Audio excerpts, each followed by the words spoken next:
দেখ লেসন 8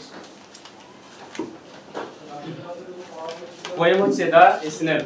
কবিতাটি লিখেছেন উইলিয়াম কপার। তাহলে উইলিয়াম কপার সম্পর্কে একটু বলি। যে উইলিয়াম কপার 1731 সালে জন্মগ্রহণ করেছিলেন এবং 1800 সালে কি করেছিলেন, যে পরলোক গমন করেছিলেন, অর্থাৎ মৃত্যুবরণ করেছিলেন। ঠিক আছে, দেখ যে William Cowper one of the most popular poets of his times, অর্থাৎ যে উইলিয়াম কপার ছিলেন যে তার সময়ের একজন যে বিশিষ্ট কবি, অর্থাৎ যে জনপ্রিয় কবি। Copper changed the direction of 18th century nature poetry by writing about the English countryside and the everybody lives of people। অর্থাৎ কি করেছিলেন যে কপার কি করেছিলেন যে পরিবর্তন করেছিলেন the direction of 18th century nature, অর্থাৎ যে 18 শতকের যে প্রকৃতি নিয়ে যে সমস্ত কবিতা লেখা হতো, যে ধারাটাকে কি করে দিয়েছিলেন তিনি, যে পরিবর্তন করেছিলেন। বাই রাইটিং মানে কি, যে লেখার মাধ্যমে অ্যাবাউট দ্য ইংলিশ কান্ট্রিসাইড, অর্থাৎ যে ইংল্যান্ডের যে গ্রামাঞ্চল নিয়ে কি করেছিলেন, লিখেছিলেন। And the everybody lives of people, এবং যে মানুষের জীবনযাত্রা নিয়ে কি করেছিলেন, তিনি অনেক লেখালেখি করেছিলেন। ঠিক আছে, যে his famous works include only hymns and the টাক্স। তাহলে যে তার যে বিখ্যাত যে লেখার মধ্যে ছিল যে অনলি হেমস আর এবং কি দ্য টাক্স। তাহলে হেমস আসলে কি? হেমস মানে হচ্ছে স্তোত্র, অর্থাৎ যে অ্যাকচুয়ালি যে ঈশ্বরের যে প্রশংসা করার জন্য যে বন্দনা করা হয়, যে গান গাওয়া হয়, সেটাকে বলা হয় ইংলিশে হেম। ঠিক আছে, তাহলে এই কবিতার মধ্যে আমরা দেখতে পাবো যে কবি আমাদেরকে নিয়ে গেছেন যে শামুকের একটা যে ব্যক্তিগত জীবনে, যে একটা শামুক যে কিভাবে তার জীবনটাকে কি করে যে লিড করে, যে তার একটা যে প্রতিচ্ছবি যে কবি এই কবিতার মধ্যে তুলে ধরেছেন। ঠিক আছে, তাহলে যে টেক্সটটা সম্পর্কে বলি, বলছে দ্য পোয়েম যে takes us into the private world of a snail. বলছে এই কবিতাটা যে টেক্স আস মানে কি, যে আমাদের নিয়ে যায়, কোথায় নিয়ে যায়, ইনটু দ্য প্রাইভেট ওয়ার্ল্ড মানে একটা ব্যক্তিগত জগতে নিয়ে যায়। কোথায়, কার জগতে? তাহলে অফ এ স্নেল মানে হচ্ছে একটা শামুক। তাহলে শামুক তো সবাই চিনি বা দেখেছি, তাই না?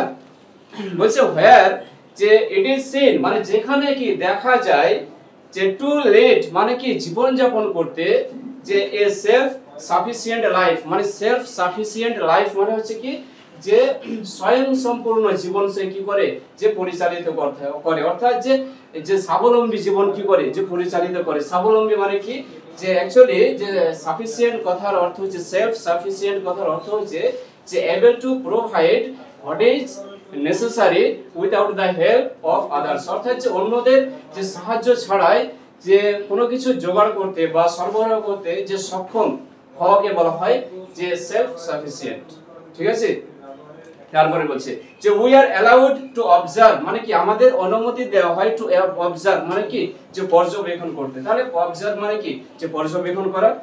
যে ইন মিনিট ডিটেল মানে হচ্ছে যে পুঙ্খানুপুঙ্খ ভাবে। ঠিক আছে, দ্য স্মল মানে কি ছোট, ইয়েট তথাপি সেলফ কন্টেন্ট কথার অর্থ হচ্ছে আবার কি, যে স্বয়ং সম্পূর্ণ। ঠিক আছে, যে ওয়ার্ল্ড মানে কি, যে পৃথিবী, ইন হুইচ যেটার মধ্যে কি করে যে স্নেল লিভস মানে একটা শামুক কি করে বসবাস করে। তাহলে এটা হচ্ছে টেক্সট। এবার যে কবিতার মধ্যে কি করব আমরা প্রবেশ করব। ঠিক আছে, এবার দেখ হচ্ছে two glass or to lay or fruit or wall, the snail sticks close nor fears to fall, as if he grew their house and wall together। এবার মানেটা বলি, বলছে টু গ্রাস মানে কি, তাহলে ঘাস। তাহলে কি ঘাসে, ওয়ার লিফ মানে কি পাতা, যে ঘাসে অথবা কি পাতায়। যে ওয়ার ফ্রুট মানে কি ফল অথবা ফলে। ওয়ার ওয়াল এবং কি অথবা কি দেওয়ালে। দ্য স্নেল মানে কি শামুকটি কি করে যে স্টিক্স ক্লোজ মানে কি একদম খুব দৃঢ়ভাবে মানে খুব কাছাকাছি মানে কি যে লেগে থাকে, মানে কি খুব শক্তভাবে কি লেগে থাকে। যে নর ফিয়ার্স টু ফল মানে হচ্ছে যে তার পড়ার কোনো ভয় নেই। তাহলে যে কবি এখানে কিন্তু চারটা জিনিসের যে নাম বললো, যে একটা হচ্ছে কি যে ঘাস পাতা ফল এবং কি দেওয়ালে কি করে যে শামুক কি করে যে লেগে থাকে, মানে এমন ভাবে লেগে থাকে যে সেখান থেকে যে পড়ে যাওয়ার কিন্তু তার কোনো ভয় নেই। বুঝে গেল? বলছি যে as if he grew there, as if মানে হচ্ছে কি যেন, যেন সে সেখানে কি বেড়ে উঠেছে, যেন সে সেখানে জন্মেছে। যে হাউস এন্ড ওয়াল, যে বাড়ি ঘর এবং সবকিছু, যে বাড়ি ঘর, বাড়ি বলতে কি যে বাড়ি বলতে বোঝায় যে শামুকের যে যে খোলসটাকে বলা হয় যে সেল, যে house that means the shell of the snail, অর্থাৎ যে শামুকের যে যে খোলস অর্থাৎ যে সেলটাকে বলা হয় কি বাড়ি, শামুকের বাড়ি। ঠিক আছে, তাই বলছেন কবি যে হাউস এন্ড অল, যে বাড়ি এবং সবকিছু, অল টুগেদার মানে কি একসাথে। বলছে যে within that house secure he hides when danger imminent betides of stone or other harm besides of weather। বলছে যে within that house মানে হচ্ছে যে বাড়ির মধ্যে, যে বাড়ির মধ্যে কি করে সিকিউর মানে হচ্ছে কি নিরাপদে, হি হাইডস মানে কি সে লুকিয়ে থাকে, হাইড মানে কি লুকানো, মানে বলছে যে বাড়ির মধ্যে সে কি করে যে নিরাপদে লুকিয়ে থাকে। কখন? বলছে when danger imminent মানে কি যখন যে কোনো বিপদ আসন্ন, imminent কথার অর্থ হচ্ছে কি আসন্ন, actually imminent that means likely to happen soon, যেটা কি খুব তাড়াতাড়ি মানে খুব শীঘ্রই ঘটবে, এটাকে বলা হয় imminent। ঠিক আছে, তো besides betide মানে হচ্ছে কি ঘটা, to happen, তাহলে betide মানে কি বললাম যে ঘটা, অর্থাৎ যখন কোনো আসন্ন বিপদ ঘটে তখন কি করে যে বাড়ির মধ্যে সে কি করে যে লুকিয়ে পড়ে, যে নিরাপদে, অর্থাৎ যে নিরাপদে বাড়ির মধ্যে সে লুকিয়ে পড়ে। তাহলে যে বিপদটা কিসের? বলছে অফ স্টোর মানে কি সেটা হতে পারে কি ঝড়ের বিপদ, ওর আদার হার্ম এবং যে অন্যান্য সেটা যেটা কি ক্ষতির হতে পারে, বিসাইডস অফ ওয়েদার, অর্থাৎ যে কি যে আবহাওয়ার কারণে হতে পারে সেটা, বা যে অন্যান্য যে ক্ষতির কারণে হতে পারে। যে অন্যান্য ক্ষতি কি হতে পারে, যেমন যে মানুষকে দেখা হলো যে ধরে এক আছাড় দিয়ে দিল, তার মানে কি যে এই জন্য কি করে যে নিরাপদে বাড়িতে সে লুকিয়ে থাকে। ঠিক আছে, তারপরে হচ্ছে give but his horns the slightest touch his self collecting power is such। বলছে give মানে কি যে give মানে কি অ্যাকচুয়ালি দেওয়া, আর but মানে হবে এখানে যে only। ঠিক আছে, যে শুধুমাত্র his horns মানে হচ্ছে কি horn মানে অ্যাকচুয়ালি কি সিং, তাহলে তো শামুকের তো সিং হয় না, তাহলে কি হবে যে সুর বলা হয় না যে সুর, তাহলে কি যে শামুকের সুরে the slightest, স্লাইট কথার অর্থ হচ্ছে কি সামান্য, আর এখানে কি সুপারলেটিভ ডিগ্রি ইউজ করা আছে, তার মানে হচ্ছে সামান্যতম, আর টাচ মানে কি স্পর্শ, অর্থাৎ যে যদি শামুকের সুরে কি করা হয় যে সামান্যতম কি করা হয় যে স্পর্শ করা হয়, তাহলে কি হবে যে his self collecting power is such, মানে হচ্ছে যে তার যে আত্মসংবরণের ক্ষমতা এতটাই বেশি, অর্থাৎ যে আত্মসংবরণ দ্যাট মিন্স হচ্ছে যে নিজেকে সামলানোর ক্ষমতাটা এতটাই বেশি যে কি করতে পারে যে হি শ্রিংস মানে হচ্ছে যে গুটিয়ে নেওয়া। ঠিক আছে, যে শ্রিংস মানে কি বললাম তাহলে গুটিয়ে নেওয়া, যে হি শ্রিংস ইনটু হিজ হাউস মানে সে কি করে যে তার বাড়ির মধ্যে নিজেকে গুটিয়ে নেয়, যে উইথ মাচ ডিসপ্লেজার, অর্থাৎ যে চরম বিরক্তির সাথে, অর্থাৎ যে কেউ যদি তার সুরে হালকা করে যদি টাচ করে বা স্পর্শ করে, তাহলে কিন্তু এটা কিন্তু খুব একটা যে ভালো চোখে দেখে না, মানে এটা কি বিরক্তির সাথে নাই, অর্থাৎ যে ডিসপ্লেজার দ্যাট মিন্স মানে হচ্ছে অসন্তোষ, বা এটা বলতে পারি কি যে বিরক্তির সাথে। তাহলে কবি বলছেন যে কেউ যদি কি করে যে শামুকের যে সুরে যে হালকাতম কি করে যে স্পর্শ দেয়, তাহলে কি করে শামুক কি করে যে বিরক্তির সাথে কি করে যে নিজেকে তার বাড়ির মধ্যে কি করে যে গুটিয়ে নেয়। তাহলে শ্রিং মানে হচ্ছে কি যে গুটিয়ে নেওয়া। ঠিক আছে, যে wherever he dwells, তাহলে dwell মানে কি অ্যাকচুয়ালি dwell মানে হচ্ছে কি টু লিভ, অর্থাৎ কি বাস করা। ঠিক আছে, dwell মানে কি বললাম তাহলে বাস করা, বুঝে গেল? বলছে যে wherever he dwells মানে কি যেখানেই সে বাস করুক না কেন, মানে যেখানেই সে বাস করে, যে he dwells alone মানে সে কি করে যে একাকী বাস করে, অর্থাৎ যে he needs no partner মানে কি তার কোনো যে সঙ্গীর কিন্তু কোনো দরকারই হয় না, মানে সে যেখানেই থাক না কেন সে কি করবে মানে একাই কি করবে যে বসবাস করবে। ঠিক আছে, মানে একাই বসবাস করে।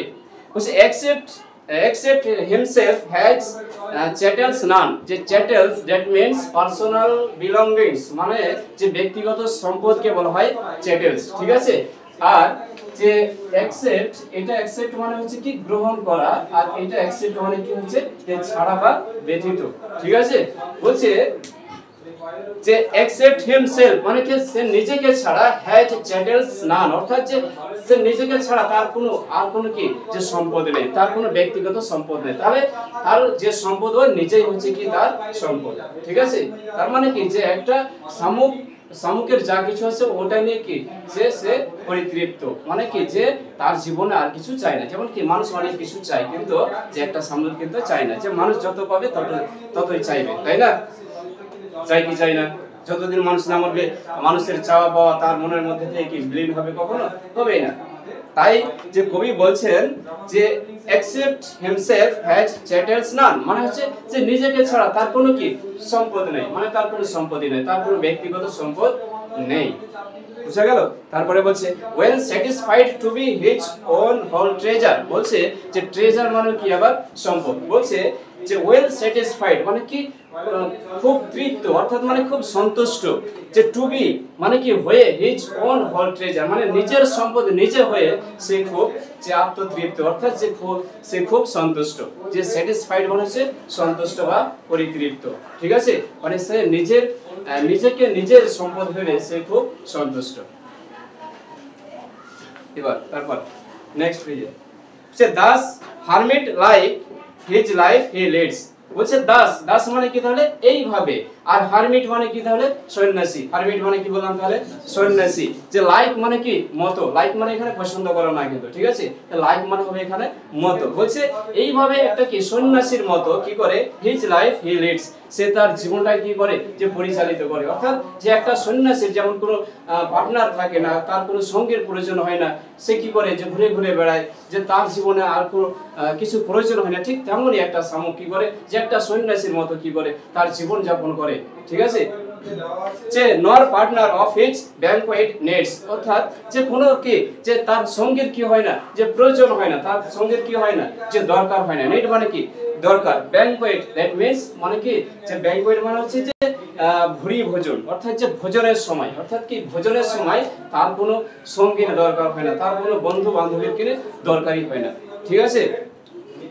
তারপরে বলছেন কবি যে and if he meets one, যদি কোন ব্যক্তির সাথে, ওয়ান বলতে কোন ব্যক্তি বা কারোর সাথে কি করা হয় বা একজনের সাথে কি হয় যে যদি তার কি হয় সাক্ষাৎ হয় বা দেখা হয়, তাহলে কি হয় যে ওয়ানলি ফিটস দ্য ফাস্টার, সে কি করে মানে দ্রুত খেয়ে ফেলে। অর্থাৎ দেখা হলো যে একটা শামুক কোনো কিছু খাচ্ছে, তারপরে যদি দেখে যে আরেকটা শামুক হয়তো আসছে, তাহলে কি করে ওই শামুকটাকে দেখা মাত্র কি করে যে খুব দ্রুত খেয়ে নেয়। তাহলে এই লাইনটা কিন্তু ভালো হয়নি।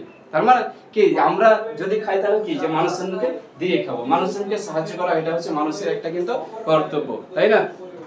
যদি টাকা পয়সা বেশি হয়, যাদের টাকা পয়সা নাই তাদের কি করবো, তাদের দিয়ে সাহায্য করতে হবে, আর সাহায্য করলে কি করবে আল্লাহ অটোমেটিক বাড়িয়ে দিবে, তাই না। তারপরে বলছে যে who seeks him must be worse than blind, অর্থাৎ কেউ যদি কি করতে যায় ওই শামুকটাকে কি করতে যায় যে খুঁজতে চায়, যে সিক মানে অ্যাকচুয়ালি কি খোঁজা, যে খুঁজতে যায়, must be worse than blind, সে কি হবে মানে অন্ধের চেয়ে কি হবে খারাপ হবে। তাহলে ব্যাড মানে হচ্ছে কি খারাপ, তাই না, যে ব্যাড মানে কি তাহলে যে খারাপ, তাহলে ব্যাড এর কি বলে যে কম্পারেটিভ ফর্মটা কি হবে তাহলে ওয়ার্স, তাই না। তাহলে যে কবি বলছেন যে যদি কেউ একটা শামুককে কি করে যে খোঁজার চেষ্টা করে মানে খুঁজতে যায়, তাহলে কি হবে সে অন্ধের চেয়ে খারাপ হবে। কেন? যে he and his house are so combined, বলছে সে এবং তার বাড়ি এটা কি যে কম্বাইন্ড মানে হচ্ছে কি সংযুক্ত, তাহলে এটা মানেটা কি হলো তাহলে কম্বাইন্ড, কম্বাইন্ড মানে হচ্ছে কি তাহলে যে সংযুক্ত, ঠিক আছে, সংযুক্ত বা একত্রিত, অর্থাৎ যে সে এবং তার বাড়িটা হচ্ছে কি সংযুক্ত বা একত্রিত। যে তার বাড়ি কোনটা, যে তার যে খোলসটাই হচ্ছে কি তার বাড়ি, তাহলে খোলস আর কি বলে শামুকটা কি আলাদা, তো আলাদা না। তারপরে বলছে যে ইফ ফাইন্ডিং ইট, যদি এই শামুকটাকে কি করা যে খুঁজে পায়, না সরি, যে ইফ ফাইন্ডিং ইট, যদি সে এটাকে খুঁজে পায় অর্থাৎ তার বাড়িটাকে খুঁজে পায়, যে he fails to find its master, অর্থাৎ যে সে বাড়ির যে মালিককে খুঁজে পেতে কি হবে, যে ব্যর্থ হবে। ঠিক আছে, তাহলে যে কবিতাটা কিন্তু 2026 মাধ্যমিকের জন্য কিন্তু খুব ইম্পর্টেন্ট। এবার এখান থেকে কত ধরনের কোশ্চেন হতে পারে সেগুলো নিয়ে কিন্তু আলোচনা করব। ঠিক আছে, যে কিভাবে একা একা কোশ্চেনগুলোর অ্যানসার লেখা যায়। যে 2026 সালে কিন্তু যে 100% যে কবিতাটা কিন্তু আসার কিন্তু সম্ভাবনা আছে। 25-এ আসার সম্ভাবনা ছিল, 25-এ দেয়নি, কিন্তু 26-এ আসার কিন্তু সম্ভাবনা প্রবল রয়েছে। তাহলে এখান থেকে যে যে অজানা ওয়ার্ডগুলো কি করতে হবে, মুখস্থ করতে হবে, যে লাইন বাই লাইন অর্থ সহ ভালো করে পড়তে হবে। ঠিক আছে।